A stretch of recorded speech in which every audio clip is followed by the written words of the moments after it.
Welcome back to another episode of the podcast, guys. Today we have on Geoff Woods, and he is the owner of The One Thing, and this podcast is one of the most motivating podcasts you could ever listen to. So be sure to listen to the entire thing because it was actually so fantastic. There was a little bit of interruption throughout the podcast in terms of just like noise quality, but I promise you, if you go through and you listen, you'll get to the nuggets every single time because Geoff is very good at talking and he reiterates himself all the time. So it was just quite fantastic to listen to. Make sure you have also a pen and a paper because there's just some questions you're going to want to answer. There's some exercises you're going to want to do. It was just, yeah, this podcast was awesome and super motivating. I was actually quite blessed to talk to Geoff on this one. So guys, if you're also interested in being a best version of yourself and you really want to be better and just kick some ass, is you can head to my website and I've got a free quiz on CoreyBoutwell.com, or you can head to the link in my bio on my Instagram and you can go through and you can click that quiz and it'll give you some answers to get you a little bit closer to that step. Also, if you guys want to know how I entered physique competitions and competed in untested competitions and become a pro and did it naturally, is you can DM me coach on Instagram or DM me program, either or even just send me a message and I can help you go through. But essentially how I did it was I didn't even join a gym till I was 21.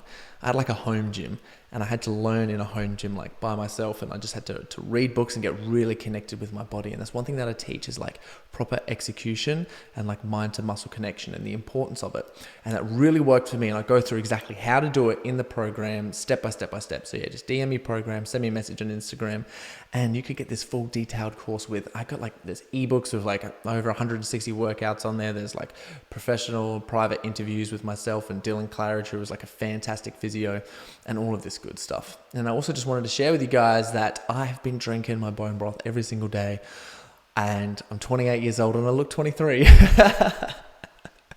like, why do you look so damn young, Corey? It's like, well, I drink a lot of bone broth, and that's probably it because of all the collagen, all the minerals, all the omega-3s, all of the just really good connective tissue and things that are in there. It's healthy for your blood and your skin and your hair and your nails.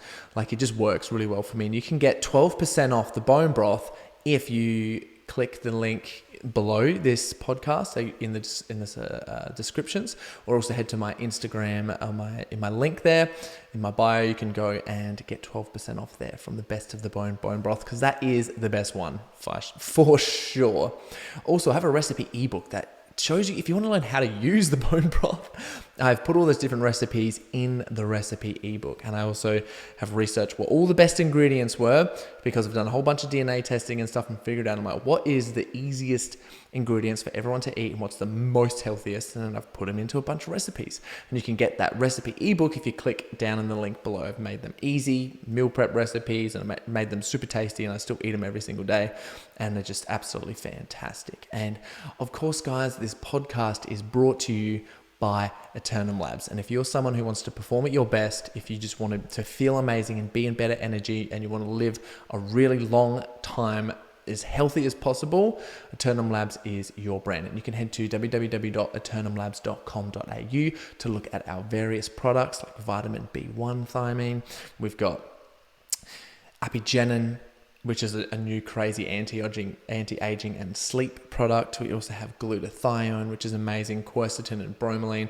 We've got NMN, resveratrol, and a whole bunch of other different supplements, which are just so fantastic. And you can get 10% off if you put in the code Corey, COREY, and that one can get you there. So guys, if you get any value out of this podcast and you enjoy it and Geoff helps you, I hope you please like, share, and subscribe. Currently, we were like 155 a few weeks ago on the Apple podcast charts, and we've just gone up to 106. And that's because you guys are liking, sharing, and subscribing, and also leaving reviews on Apple Podcasts. If you could leave a review on Apple Podcast, that would help. It literally helps all the algorithms and all those things, and sends our podcast everywhere. And it's just so fantastic. So if you got anything or you like this podcast, please share that and leave a review. That would be super fantastic. And if you're on YouTube, please leave a comment. We'd love to hear what you think. I'd love to reply to all the comments as best as possible. And if any of these are impactful to you, please share them on your story and tag me in the story so then I can reply and be like, yo, what up? And we can have a bit of a chat about, some of the things that you thought, because I might take some things out of this podcast and you might take some things out of this podcast. It's great to have a conversation together. So I look forward to hearing for you, everyone, and enjoy this podcast. Let's have some fun. I hope you guys liked it as much as I did. G'day, Geoff. Thank you so much for coming on to the show. Corey, my pleasure. Good to see you, man. So what have you been working on? I just saw your studio out the back and it is insane. What have you been working on recently, mate? One of the coolest things that we do every year is we facilitate it's the One Thing couples goal setting retreat. Yeah. And this was an idea that was started by my partner. He and his wife for like the last 15 years, every year would get out of their environment and actually set their goals together, which makes sense, but is counterintuitive because most people don't do it. They set goals themselves, but they don't do life by themselves. And yet they wonder why they're not growing together with the people that matter most. You put those two together, it makes a lot of sense. So we were just gearing up for that. And I was shooting a whole bunch of videos. So we've got this big professional studio here, which shot a lot of videos today, which is a lot of fun. Yeah. Awesome. Step us through. I'd like to hear a little bit about that as well. And sort of like what you actually do for the goal setting for couples. It's actually quite interesting. Absolutely. You want me to go there now? Yes, please. So in business, we understand no one succeeds alone. When we build our companies, it's not like you're going to do everything. You're going to build a team. But we know these proven principles in our business for success, but people don't apply them to their personal lives. And so for us, it's about, in a company, you have a long-term vision for the organization that informs your goals for the year. You put a business plan in place. You have weekly or monthly, a weekly or monthly rhythm for checking in on your goals. We're just doing the exact same thing for our personal lives with the people that matter most. So we pull, probably 70% of the people who will attend are couples, and then we have 30% that are individuals, but we help them identify their core values so they understand why they make the decisions they make. So it's backed by a bigger purpose. They cast a someday vision for their life, like 10, 20 years from now, which people might think, I have no clue what that looks like. I didn't either until I was taught to ask the right questions, which we teach. And once you have a someday vision, it's setting 5-year and 1-year goals becomes a lot easier. And all of a sudden, if I'm saying these are my goals for the year, there's a bigger purpose behind them. It's not just stuff I want to achieve this year. These are the things I've got to knock down this year in order to have a life by design, a life of no regret. And that then helps you identify, okay, here's what I got to do every month for the next 12 months to stay on track with the people that matter most. Yeah. And then they can hold you accountable to that as well. If they give you permission. I made the mistake of holding my wife accountable to her goals and figured out that you need permission. Yeah, I like that. That's really cool. So what's keeping you motivated at the moment? What's motivating you to just get out there and crush it? I think it's because I wake up every day and I actually live my purpose. Nice. We know every team feels like they have too much to do and not enough time. I personally have felt that. And my entire career prior to co-founding this company, I was really busy, but I wasn't actually productive. And the thing that just drives me is I was handed a really simple system from my partners on a silver platter and said, hey, go bring this to the world. And so we actually help people start to view their time like their most valuable resource. They start investing it instead of spending it. They go from being busy to being productive, and they achieve extraordinary things professionally and personally. Wow. How do you go from busy to being productive? It's just like such a common thing that I find so many people are always struggling with. Being busy is just doing a lot of things. Being productive is doing the most important things. So the first thing you have to have is clarity on what matters.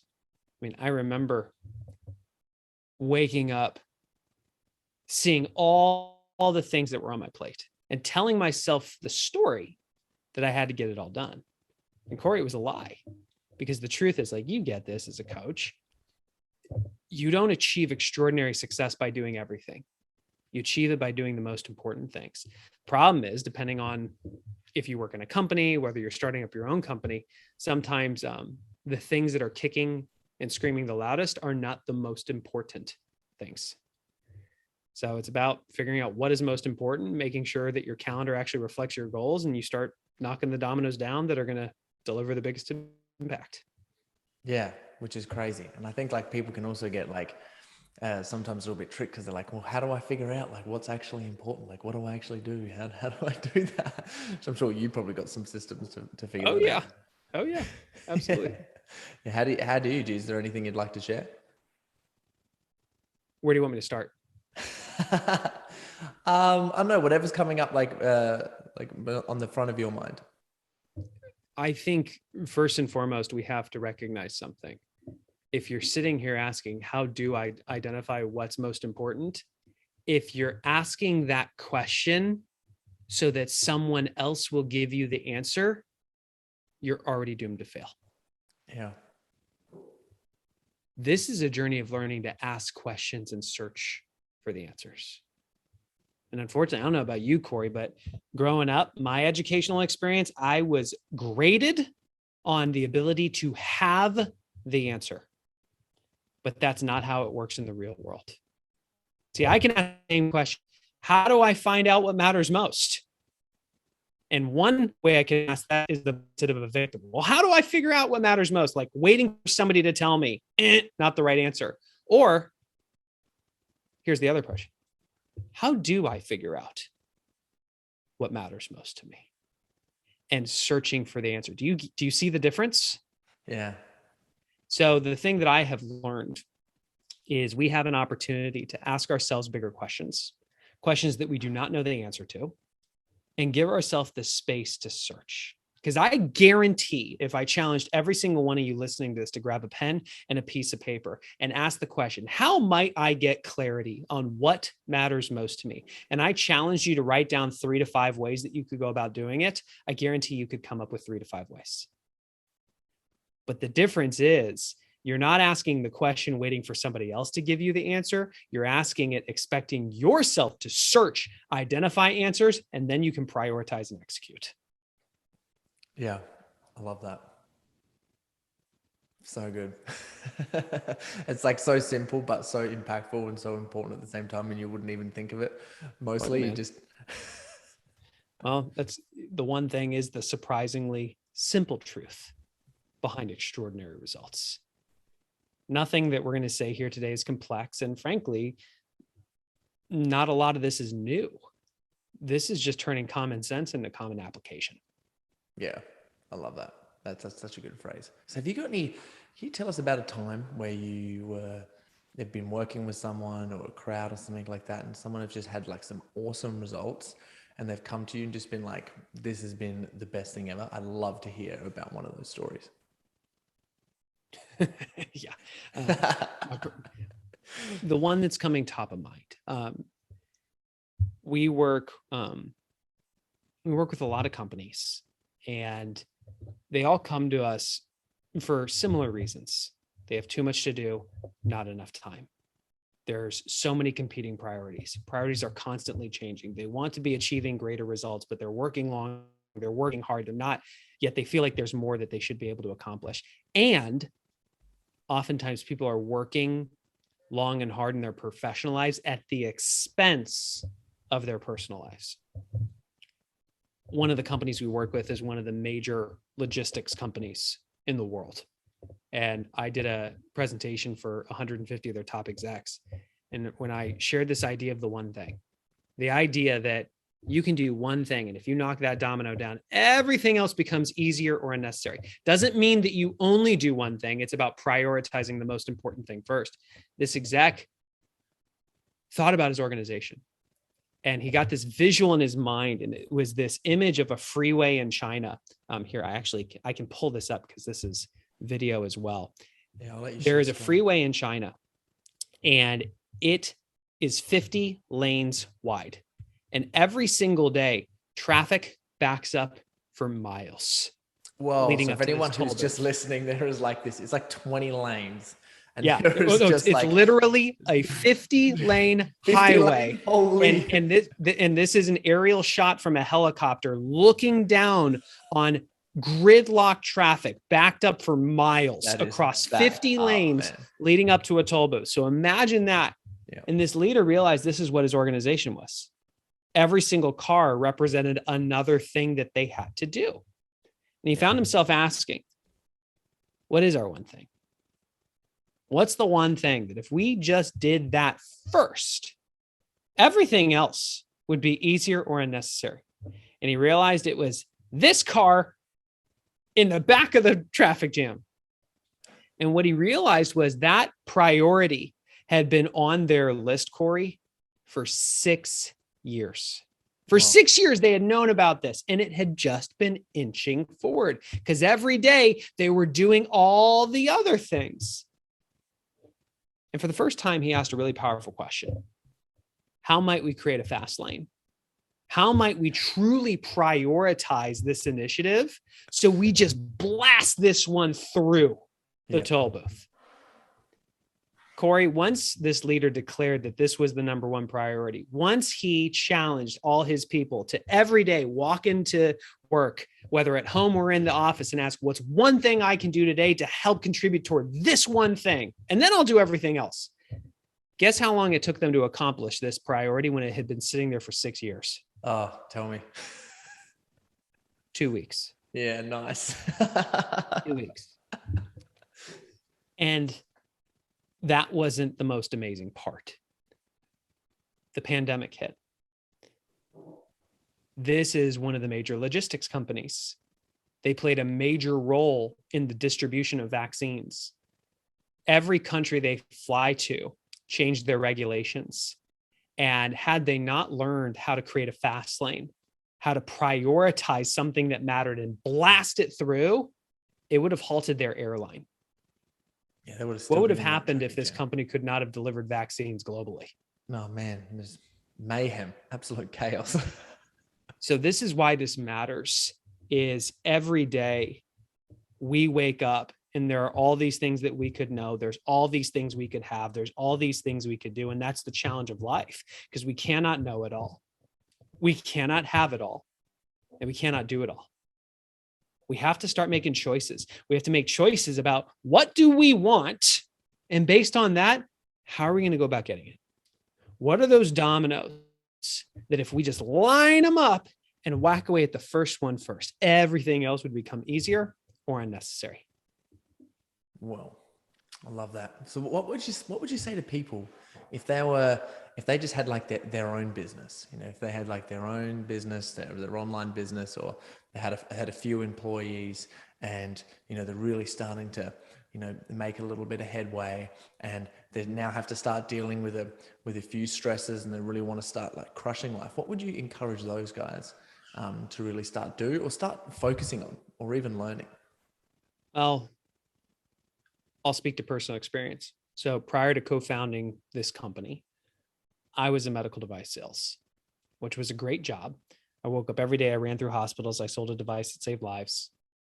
But deep down, I was lacking fulfillment. I wanted to be a business owner, but I had a great job, golden handcuffs on. Two things happened that set me on my entrepreneurial journey.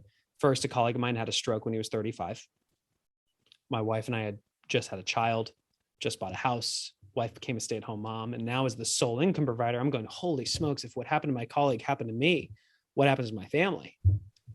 And Corey, the next week, my company changed my commission structure, and overnight I lost 40% of my income. That was the pain that I needed to start my entrepreneurial journey. So I'm holding down a full-time job. I'm not sleeping because we got a new baby, and I'm starting a business on the side. And here's what I realized. I had a vision for what this could become. I had a big vision, but the mistake that a lot of people make is they have this vision and then they feel like they have to go and do everything. And I took a counterintuitive approach, which I would later find out was very aligned with the principles of the one thing. I would think big, but start by going small and trusting the dominoes will fall. I just figured out a tiny 2-inch domino that no ifs, no ands, no buts. Every day, if I just knock that down over time, would hopefully lead to building an extraordinary business. And for me, that lead domino was every day, no matter what, no matter how tired I was, I had to put in 10 minutes on the business. And this mattered because I was working a full-time job. Then I'm investing time with my wife, my new baby daughter. And then when it's time to go to bed, I literally remember walking upstairs about to go to bed, exhausted, being like, I've got to put the 10 minutes in. Here's why that mattered. It was a foundation for just doing the most important thing. So for you, if you've already started your business, you're an entrepreneur, the business is starting to take off. You're not talking about work in 10 minutes. That's what might help you if you're trying to build the side hustle. For you, the mistake is looking at everything and telling yourself that it all matters equally. Ooh. Corey, did you ever have a corporate job? Yes, I sure did. Did you ever get promoted? Yes, I sure did.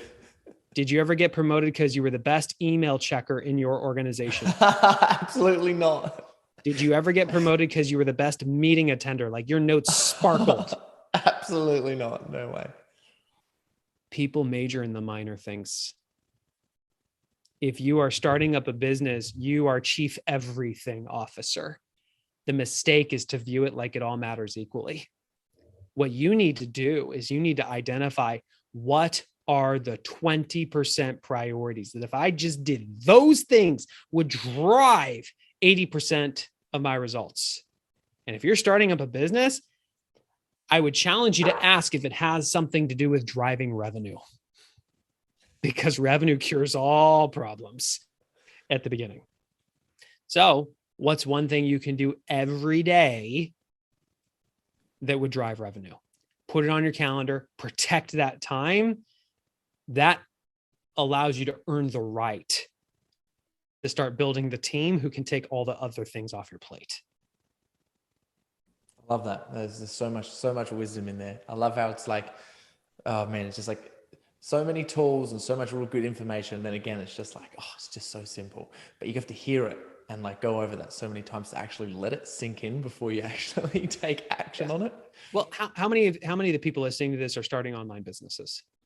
There'd be quite a few that have either, I wouldn't say online businesses. I'd say a few have online businesses, like quite a few, and then quite a few actually have physical businesses as well. Well, it's easy. Then I'll leave it generic. It's easy to see all the things that you need to do, but you really got to start looking at every single thing and asking the question, if I do this, am I spending my time or am I investing it? If I do this activity, is that an expense or is it an investment? One brings you a return. One compounds, one does not. That just comes back to priorities again. Look at that. Look at that. We're learning on the podcast. So what are some lessons that you have learned recently? Some lessons that have come your way that you've been like, man, I'm so happy that I've learned this, or reflection, or relearned something. That would be awesome to share. I'm learning every day. So what's the biggest challenge you think these people have when it comes to managing their time? And I'll share a lesson that applies to that. What's their biggest challenge right now? People who are trying to manage time, more time. Well, or go more broad. What are the things that are keeping these people up at night? All the stuff that they got to get done. Or okay. Here's what I'll say.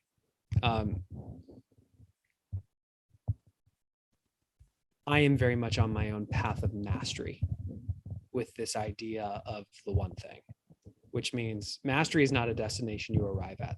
In fact, the moment you stop viewing it as the destination and start to view mastery as a journey you go down, it starts to feel more achievable and attainable. And the reason I share that is, even though I'm on this side of the mic talking about get clarity on your priorities, make sure your calendar reflects your priorities and not just a bunch of stuff. I'm constantly in different seasons of life where I have to pause, reflect, and ask, how am I doing? I co-founded this company 6 years ago, and I was literally employee number one. I have my two co-founding partners, but they brought me on. They co-authored the one thing, but they brought me on to start the company. And originally it was me. I was the guy making the sales. I was the guy writing the emails. I was the guy getting behind camera. I was the guy doing the podcast. And that got the business off and running. And then I earned the right to hire a content person. Then I earned the right to hire an operations person. Fast forward to scale, we're a pretty big company with legitimate overhead. And what I've realized is that while I've built a team around me so that I can stay within my 20% priorities, the 20% that delivers the 80%, it's time to go to the next level. Right now, my 20% is casting a vision for the business, driving growth for the company, being an ambassador of the brand, getting behind a microphone, working with corporations. But the truth is, I'm hitting a ceiling of achievement. Because in order for us to get to the next level, the business cannot rely on me to do those things. So now it's about, how do I hire people to do the things that truly I'm the best at in this company? But I'm doing them because I have to do them, not because I want to do them. Do you get the difference? Yeah, I get the difference for sure. Because if I had a team that could make it rain, then I could choose to make it rain or not. If I had a robust team that could deliver inside of corporations, then I could choose to work with companies or not. So at this point, my job is to make myself replaceable. Yeah. I love that. And how do you go? So, and obviously with that, you have to focus a lot of things on leadership. You'd have to go through and, like be a really good leader to, inspire people, make sure that they're getting everything done. How do you go about that? Jim Rohn says you're the average of the 5 people you spend the most time with. Mm-hmm. That's the quote that I heard when I was in medical sales that set me on my entrepreneurial journey, because I realized I had 5 amazing friends, but I didn't have any amazing mentors. It's the same in business. Your level of success in business will be dependent on the 5 people you hire. And the thing that I have learned from my partners is you're really only one person away. Oprah Winfrey wasn't Oprah Winfrey until she met Jeffrey Jacobs, her attorney. There are so many examples, if you go through history, of the greats. Walt Disney wasn't Walt Disney until he realized he had his brother Roy Disney, who could become the integrator to his vision. For me, it started by realizing, okay, we need to level up. But I asked a question, which was, who am I missing? And I was missing somebody who could come in and actually take over running the company. I literally needed to fire myself from running this company to free me up to grow it. And so I brought on a VP of operations. And I just said, if I pick the right person here, if they're the right person and they can then be in charge of building the team, everything else becomes easier or unnecessary. And that's exactly what he's done. He has taken over running the company. He's now in charge of building the team. He's in charge of the org chart. He's in charge of hiring. And it's freed me up to go vision, growth, ambassador, corporate. But now that we're getting to this point, I look to Geoff and say, great man, his name. I say, all right, Geoff, how do I get to fire myself from these jobs? Who are we missing? So now I tell him it's his job to go create the org chart. It's his job to write the job descriptions. It's his job to get those jobs posted. It's his job to go and find those people, which he's done. And now those people are sitting down and pulling everything out of my head, documenting what I do so that it can be systemized and scaled. So it can be done without me. Yeah, that is some absolute gold just there. I really love that. What is just for because I love how obviously with all the stuff that you're doing and the leadership you're doing and with the people, I'm guessing that you guys go through a lot of and do a lot of the work that you do in the one thing with each other, because obviously it works. So, and obviously you're going to be getting clear on values and doing all of those different things there. So you really understand each other in a team dynamic and a personal dynamic in order to, increase team productivity and all those different things. What are some practical tools and tips for just, I'm just thinking for anyone who's listening, if they're like, oh, that's fantastic, and I'd really love to learn that, but there's something that I'd love to do something right now. I've got a pen and a paper, or is there something where I can go in order to do some sort of exercise to get myself clear, to sort out my values? Have you got anything in terms of that you'd like to share? Oh my gosh, man, which way do you want to start? First, write down the website. It's theonething.com. And that's with then the number one thing.com. Explore the website because we've got resources that can guide you on this. I would start. I'm going to walk you through a framework called goal setting to the now. I remember I was sitting down with my partner, Jay, and he asked me a question. He said, Geoff, do you know how billionaires set goals? Oh, I said, no, but I sat down and grabbed a pen and paper as fast as you could possibly imagine. Yeah, I was ready to take notes. And this is not hyperbole. Our other business partner is an actual billionaire. And he has a counterintuitive way that he sets goals that has made him who he has become. Most people, if we imagined our lives, if I challenged you to imagine your life, how you got here today, you'd think, well, I woke up this morning, and before that, I discovered this podcast. And before that, I took the job that I'm in. And before that, I went to school here. And when you imagine your life looking backwards, you really see it in a straight line. You don't think about what would have happened if I went to that school instead? What would have happened if I took that job? What would have happened if I hadn't walked into the bar that night and met my significant other, if that's where you met your significant other? We just see the straight line happened. When we look forward to set our goals, that's not what we all things that we can do. And when we set our goals looking forward, we don't truly know the difference between a priority and a distraction. Here's what I mean by that. Corey, can you still hear me? Yeah, I can hear you. Okay. Yeah, you faded out for 1 second, but you're back now. Corey, let's say you and I were hopping on a plane together. We're going to fly someplace cool. Where are we going? Let's go to Bali. Bali. Okay, great. We take off, and all of a sudden a gust of wind blows the plane just 2 degrees off course. If the plane did not correct from where you are to Bali, what are the odds that we would actually arrive in Bali? Oh, there's no way. No way. No way. Yeah. But that's what happens with our goals. When people set their goals looking forward, they could see something that looks really attractive to them, but might be just 2 degrees off where they need to be over the course of their life. But because it's just over the course of the year, they cannot see the deviation. And what we've learned from our partner is we follow a process called goal setting to the now. You don't set your goals looking forward. You set them looking backwards. You time travel and you fast forward in your life and imagine someday from now, you can decide when that is. For me, it's 20 years, which, by the way, I had no clue how to set goals 20 years from now until I learned how to ask the right questions. But I imagine, what would an extraordinary life look like in 20 years? And you can break that down into categories. What would extraordinary spirituality look like? What would extraordinary physical health look like? I'd look like you, dude. What would extraordinary personal life look like?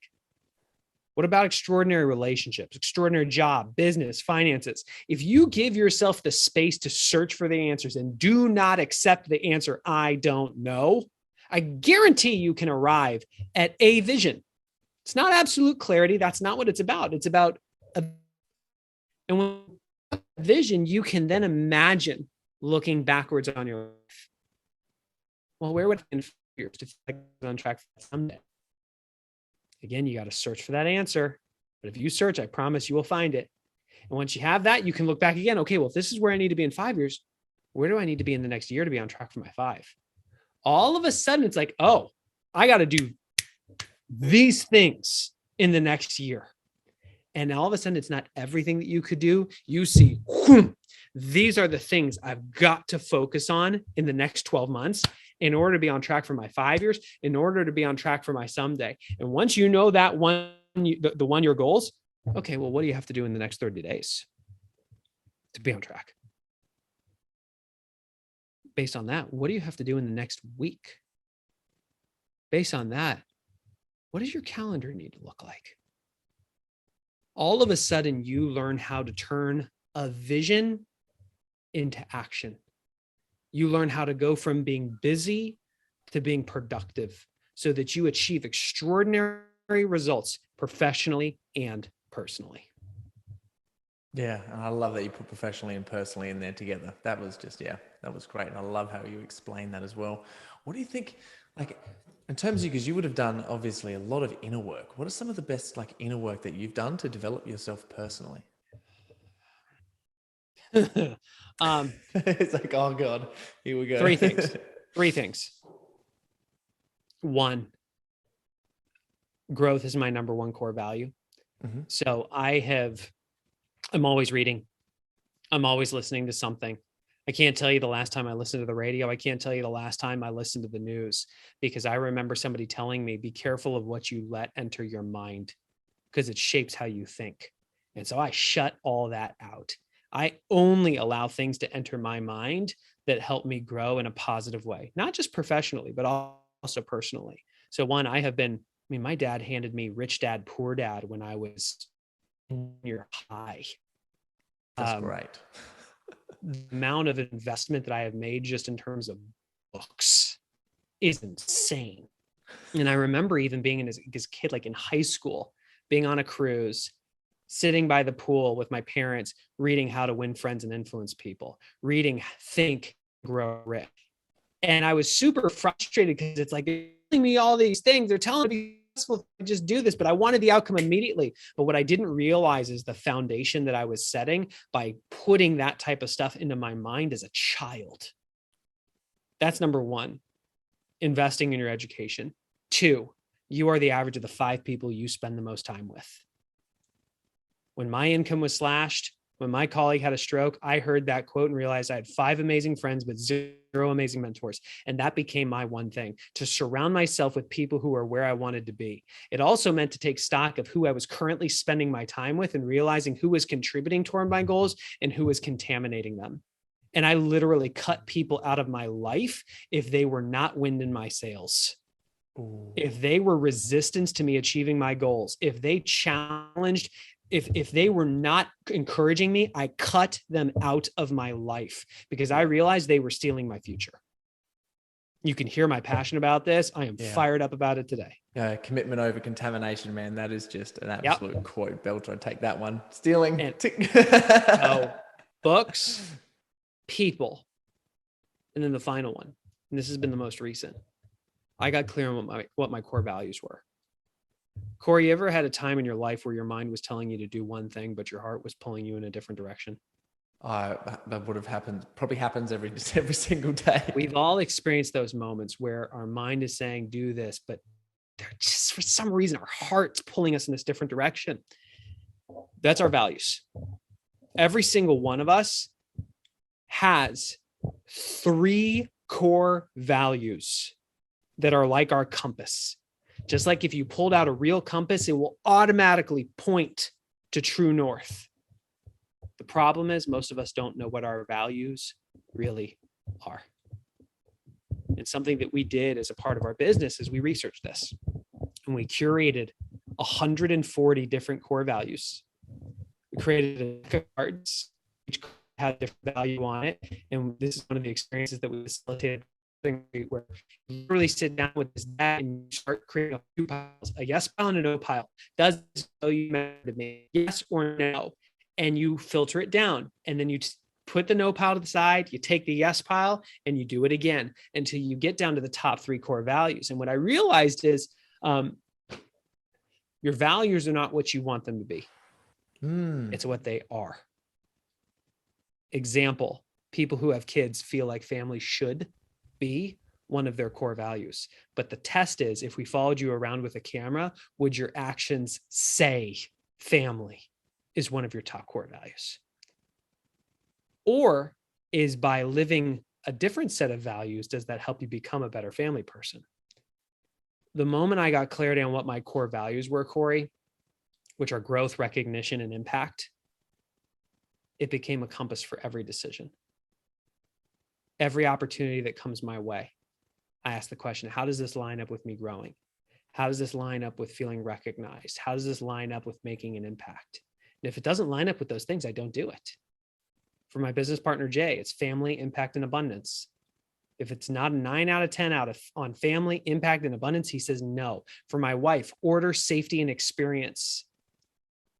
The things that bring her most joy are when she has order in her life, when everybody feels safe and she's having an amazing experience. And when she is not happy, it's because something is out of order. She feels like her kids are unsafe, or she's not actually having a great experience. Our happiness and our sadness is oftentimes determined by if we are living in or out of alignment with our values. And until we get clarity on them, it's real tough. I love that because that's also so stoic as well. Like a lot of the old school stoic stuff with Plato and Socrates. Oh Obviously, yeah. they always talk about core values and the importance of actually finding your values. So I find that like Yeah, super important, man. Thanks for sharing. I love the exercise with the cards with all the different values on them. dude, it's so powerful. I flew out to one of the major army bases here in the States a few weeks ago, and I did a training for a bunch of Green Berets and Army Rangers. So like these are special forces operators, and every single one of them we gave a deck of cards to. Nice. And we had them do the exercise. And I've got pictures of these guys doing this value and suddenly realizing all the moments in their life when they were in alignment with their values, all the times in their life when they've been out of alignment with their values, and asking based on that, what the heck do I need to do differently? Powerful. Yeah, I bet. And what I find is like a common experience for that is that when people do get clear in their values, and as you were mentioning beforehand, is people, when they do get clear, they think, I should have this as a value and I should. And then they have to process all the guilt and really accept themselves. And then they're like, whoa, this is great. Totally true. Totally true. You nailed it. Yeah, dude, I love that. That's absolutely fantastic. What do you think, like for you, do you think are some of the biggest obstacles that you've had to overcome?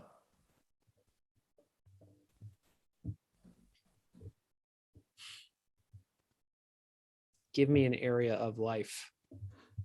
This is really good because I'm not too sure exactly which one I want to go for. I would say the ones that have demanded demanded your best to overcome. And I'm going to go family. Awesome. Business is my sport. You know, some people love watching sports, like that's their entertainment. Business is my sport. I love that, man. I just want to pause you right there. Business is my sport. Oh, I love that. That is fantastic. Yeah. You know, I remember I studied accounting in college, and I remember doing an internship with one of the big CPA firms, and every day, work day ended at 5:00. At like 4:45, I was in a 3-point dance, like ready to sprint out the door as fast as humanly possible. I hated going to work, and I dreaded Mondays. So I can really relate to people who feel that way. I don't feel that way doing what I'm doing. I can't wait till Monday. I love what I do every day. I skip at the thought of going to work, like just freaking delightful, because I love what I do. Blessed. And then, and it's almost like driving a race car at top speed. Such a thrill. And for me personally, transitioning from work to family time, especially when it means literally just walking out of my home office and into the next room, is like going from top speed in a race car to getting on a tugboat. It's just a different speed. And what has really demanded the most out of me is being accountable to recognizing where I was not showing up as my best as a husband and as a father, and being willing to ask the tough questions of what actually matters to me. Like on my deathbed, am I really going to care about what my net was, or, you know, how big we grew the business? No. I'm going to care about the moments that were shared with the people that matter and whether or not I made an impact in this world. It was a challenge to ask, what do I have to do differently? Who's the person I have to become? How do I become the best husband possible? How do I become the best father possible?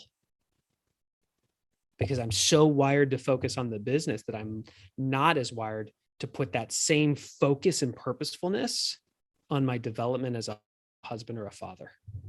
One, that was a tough pill to swallow. And two, I had to do it. And just like the path of mastery, I'm still going down it. And the reason I share this with you all is if you're listening to this podcast, you're probably an ambitious professional, whether you are an employee inside an organization with high aspirations, whether you want to start your own thing, whether you have started your own thing. But the reason I share this with you is I want to challenge you. Fast forward to the end of your life. What's going to matter? And what are the things that if you didn't focus on, you truly have regret. There's no amount of professional success that would fill a void if I didn't have a great relationship with my life partner. There's no business success that would fill the void if I had a distant relationship with my children. So how do I prioritize the small actions that I need to take today to make sure that that future becomes my reality? What were they? I've got the questions in my head. I'm so encapsulated right now. they change all the time. Yeah. But one was a matter of this is when I used to actually drive to an office. When I would walk in, I'd have to pull my cell phone out and just put it on the counter. Because if it was on me, I would keep checking it. So just like, that's a lead domino. Like if I knock that domino down, it made being present at home easier and necessary. One was refusing to check email before work or after work. Like I literally, as a habit, no longer check email outside of work hours, not even tempted. Lately, it was about, because I don't have a transition to an office anymore, it's about finding that transition. So like before I walk out my home office door, I stop and I actually visualize walking in to the next room, visualizing my kids coming up to me wanting to play, visualizing myself saying yes, and truly being present. It comes down to those moments when, you want to talk about eating some humble pie. I was doing the dishes one night. My daughter came up to me and said, "Daddy, can you play with me?" And I said, "Not right now, honey. Daddy has to finish the dishes." And she asked me, "Daddy, are the dishes your one thing or am I?" Oh, God damn. She was 7 at the time. Smart 7-year-old. Even about 120 days ago, she said to me, "Dad, your business is more important to you than we are." Sorry, what was that? You just cut out for a second then. And she said, "Well, I watch you." Yeah. Even about 120 days ago, she said to me, "Daddy, your business is more important to you than we are." And I looked at her and like that hit me hard because I've been working on being more present at home. And I asked her, "Honey, why do you think that?" And she said, "Well, it's simple. I watch you. You spend more time at work than you do with us." And the thing that I realized, Corey, is I have this belief that communication is the way it's received, not the way it's intended. Meaning as the communicator, I have to own the reception. I have to own the result. And in that moment, I realized, okay, it's time to be accountable. You have to own the result. As much work as you have done, you have a long way to go because her perception is her reality. And she actually believes the business is more important than her. So what can I do to change that? Yeah, that's tough. Then you have to spend, remove yourself from the business. Circle moment. Well, and the thing I've learned, a kid spells love, T-I-M-E. It's actually not about the quantity, it's about the quality. But that was for me to be accountable and say, she's not getting the quality that she needs from me.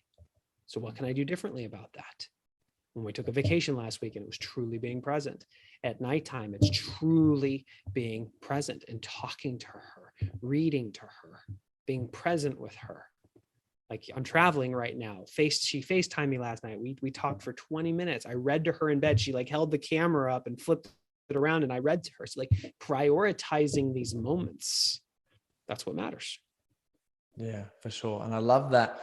Obviously, we're talking about business, talking about being like a better version of yourself. And then obviously family gets weaved into there because obviously if you're working hard or whatever you're doing, that's like the other half of your business, which is literally going to directly impact you and how well you can do things. So I love that you brought that up and shared the stories in there. That was amazing.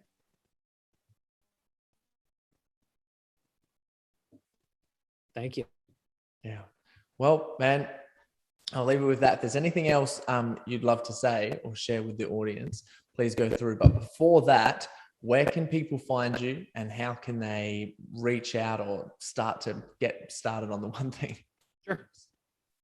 Yeah, well, you're already listening to a podcast, so just click on the search button, type in the one thing, you'll find us. The book is also the one thing. Both the podcast and the book is the one thing, the ONE.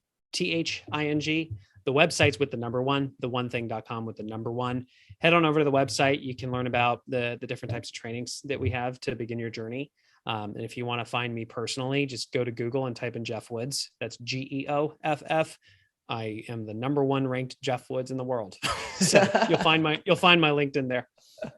Yeah, absolutely love that. And if you would just like to leave everyone, I think before we leave this podcast with just like one powerful question that you think's really good, because I know you've already asked a bunch and there's so much in here that I can't wait to go back and take notes on. So if there was one thing that one question you'd like to ask. I'm going to give an answer I've never given before. Awesome. Friend of mine, Keith Cunningham, said, hell on earth would be meeting the person you could have become. My question for you is, fast forward to the end of your life and imagine that reality. Meeting the best version of yourself that you could have become. What would that look like? Search for that answer. What would that version of you actually look like? And based on that, what's one thing, not two things, not three things, one thing you can do to start to become more of that version of yourself? There you have it, guys. Thanks for coming on to the show, Geoff. My pleasure, Corey. Thanks.